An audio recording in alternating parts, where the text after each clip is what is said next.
प्रिय भक्तों, आज की वीडियो बहुत ही महत्वपूर्ण होने वाली है क्योंकि काफी लोग काफी समय से हमें कह रहे थे कि शास्त्री जी इस विषय पर आप कोई अपना एक अच्छा सा कार्यक्रम बनाइए।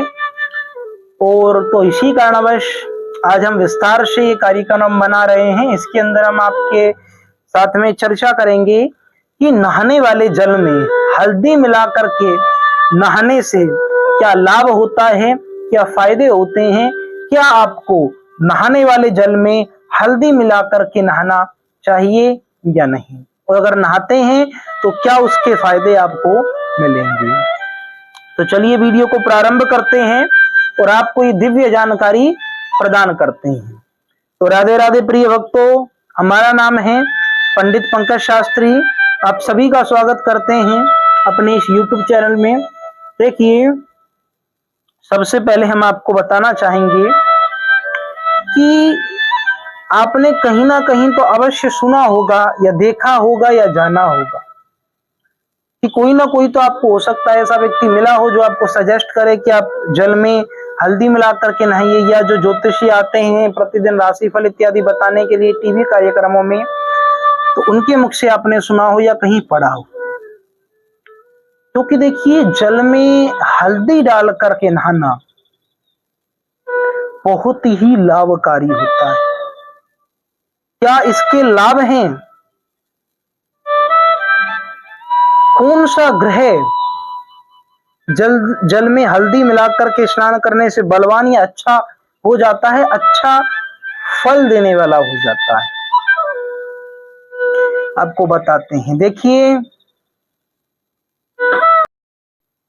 देखिए, जल में हल्दी डाल करके स्नान करना आपकी कुंडली के अंतर्गत बैठे देवगुरु बृहस्पति को बलवान करता है या अच्छा करता है। और जो लोग ज्योतिष की थोड़ी बहुत समझ रखते हैं वो इस चीज को जानते हैं, लेकिन काफी हमारे ऐसे दर्शक हैं जिनको इतनी जानकारी ज्योतिष की नहीं है, तो उनको मैं बताना चाहूंगा कि देवगुरु बृहस्पति ज्योतिष में एक बहुत ही बड़ा वरदान है। क्योंकि अगर आपकी कुंडली के अंदर देवगुरु बृहस्पति अच्छे हैं तो चाहे बाकी ग्रह खराब भी क्यों ना हो, तभी देवगुरु बृहस्पति गुरु आपका कोई भी अहित होने ही नहीं देंगे। बड़ी ही दिव्य जानकारी आपको दे रहा हूं। तो देखिए, देवगुरु बृहस्पति को आप अच्छा कर लेते हैं तो हर प्रकार की जीवन से समस्याएं समाप्त हो जाती हैं और हर प्रकार का सुख आपको प्राप्त होता है। जैसे अब हल्दी मिलाकर के आप नहाएंगे तो सबसे पहले जो आपको फायदा होगा वो विद्यार्थियों के लिए जल में हल्दी मिलाकर के नहाना एक बहुत ही बड़ा वरदान है।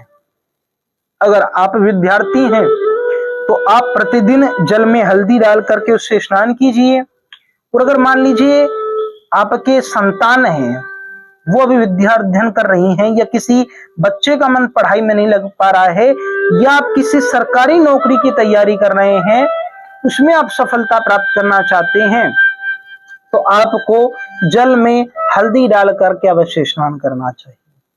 दूसरा, जल में हल्दी डाल करके स्नान करने से धन प्राप्ति होती है।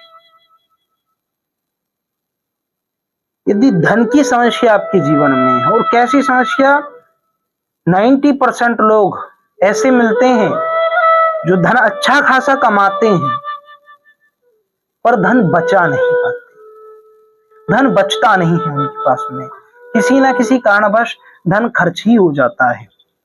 तो ऐसे लोगों को भी जल में हल्दी मिला करके स्नान करना चाहिए। उनके लिए भी बहुत उत्तम जल में हल्दी मिलाकर के स्नान करना होता है। और बात करें कि अगर जीवन में आपका कोई भी कार्य नहीं बन पा रहा है, प्रत्येक कार्य में रुकावट आ रही है, तो ऐसी स्थिति में आप जान लीजिए आपके साथ में भाग्य की अस्कता चल रही है। भाग्य की असुरता क्या होती है? सरल शब्दों में आपको बताऊं कि आपका लक आपका साथ नहीं दे रहा है, आपका भाग्य, आपकी तकदीर आपका साथ नहीं दे रही है।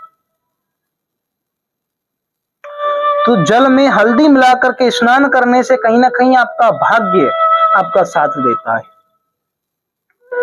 तो जब आपका भाग्य साथ देगा तो देखो, मैं भी जानता हूं और दर्शक आप सभी भी जानते हैं कि जिस व्यक्ति का भाग्य प्रबल होता है ना, तो व्यक्ति मिट्टी को भी हाथ लगाता है तो वो मृदा, वो मिट्टी भी सोना हो जाती है।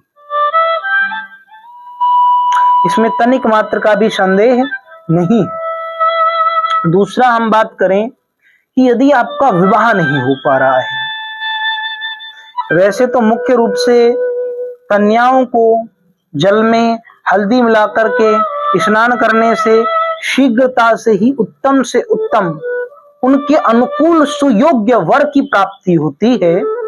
परंतु आप एक पुरुष हैं, एक लड़के हैं, तो आप भी स्नान कर सकते हैं, इससे आपको भी लाभ होगा, आपको भी अच्छे से अच्छी पत्नी मिलेगी।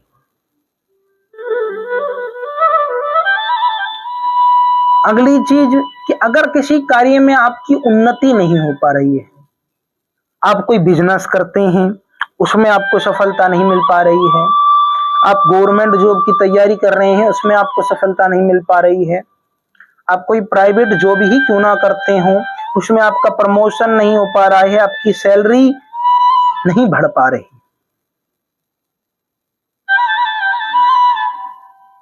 ऐसी स्थिति में भी आपको जल में हल्दी मिलाकर के स्नान करना चाहिए।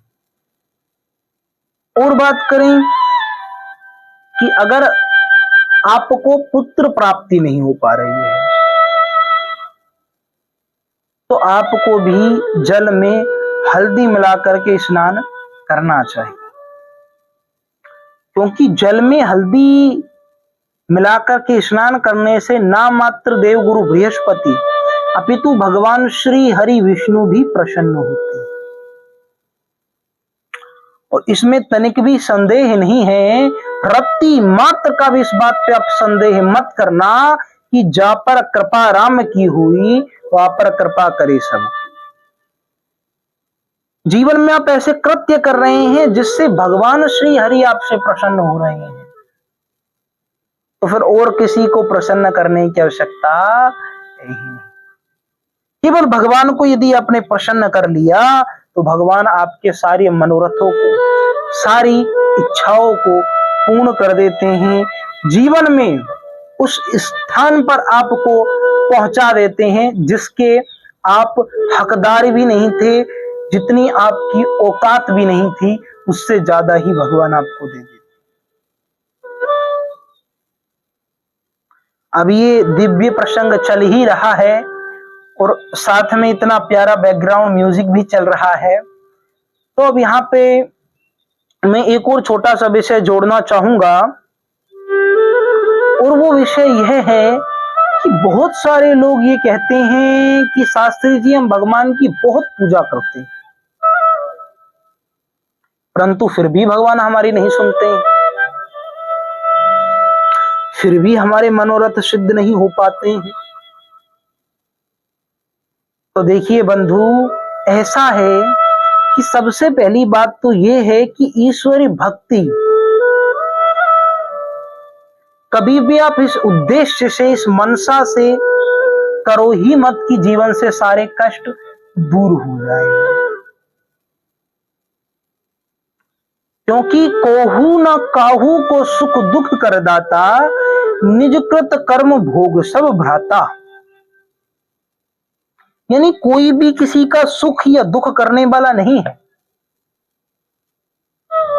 फलाने व्यक्ति के द्वारा हमें कष्ट हो रहा है, अमुक व्यक्ति ने हमें प्रताड़ित किया, तो भैया किसी ने आपको प्रताड़ित नहीं किया है, यदि किया है तो आपके दुष्कर्मों ने आपको प्रताड़ित किया है।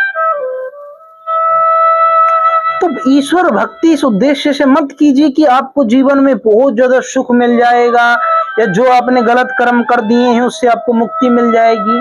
यदि ऐसी व्यवस्था होती तो पापी लोग खूब पाप करते, फिर भगवान की पूजा पाठ करते, ईश्वरीय जाप करते और फिर सारे कष्टों से दूर हो जाते हैं। परंतु ऐसा नहीं है।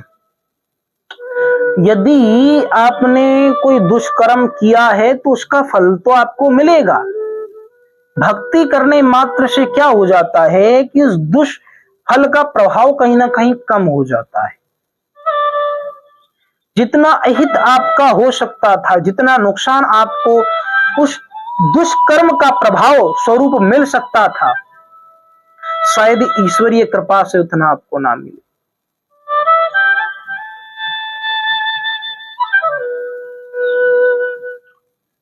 तो यह बात है।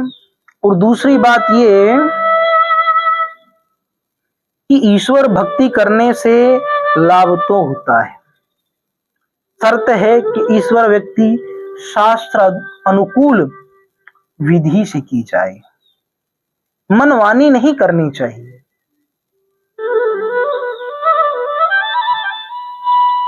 कई लोग कहते हैं कि जब हमें ईश्वर की भक्ति करनी है तो भला हम किसी से पूछे ही क्यों, हमारा जैसा मन हम वैसी भक्ति करें। परंतु विश्वास मानना इससे बड़ी कोई मूर्खता ही नहीं हो सकती। मनमानी भक्ति यदि आप करते हैं, हित हो ना हो, भगवान प्रसन्न हो या ना हो, क्रोधित अवश्य हो जाएंगे। प्रत्येक देवता की भक्ति के कुछ नियम होते हैं, कुछ विधान होते हैं, उसी के अनुसार ही उनकी यदि भक्ति की जाए तभी आपको फायदा होता है। तो चलिए, ज्योतिष के साथ में थोड़ी सी आध्यात्मिक विषय पर भी हमने चर्चा कर ली। लेकिन हाँ, जिन लोगों को ईश्वरीय चरणों में रस मिलता है, ईश्वरीय चरणों में परम आनंद की अनुभूति होती है, तो कहीं ना कहीं उनको हमारा ये विषय, ये चर्चा, ये वांगमय प्रसंग बहुत ही अद्भुत, उत्तम मिला होगा, लगा होगा। यदि आपको भी लगा है तो इस स्ट्रीम को लाइक कीजिए, चैनल को सब्सक्राइब कीजिए और सभी जीवन के कष्टों से मुक्ति प्राप्त करने के लिए हल्दी के जल से नहाना स्नान कर दीजिए। अच्छा, कई लोग ये भी प्रश्न करते हैं कि हम जल में हल्दी मिला करके तो नहाएं, पर कितनी हल्दी मिलाएं? 1 चम्मच, 2 चम्मच, 1 चुटकी, या कितनी हल्दी मिलाएं? तो देखिए, उसके लिए हम बताना चाहेंगे, ऐसा कुछ फिक्स नहीं होता है कि आपको कितनी हल्दी मिलानी है। बिल्कुल भी ऐसा फिक्स नहीं है कि आपको निश्चित मात्रा ही है, इतनी आपको हल्दी मिलानी है। 1 चुटकी कम से कम आप मिलाइए, क्योंकि वरना आंख में चलेगी तो और दिक्कत हो जाएगी, कहीं और चले गई तो और दिक्कत हो जाएगी। तो इसलिए कम से कम मिलाइए, उससे ही आपको फायदा होगा। ठीक है, तो चलिए मिलते हैं अगली वीडियो में। राधे राधे, जय श्री कृष्ण।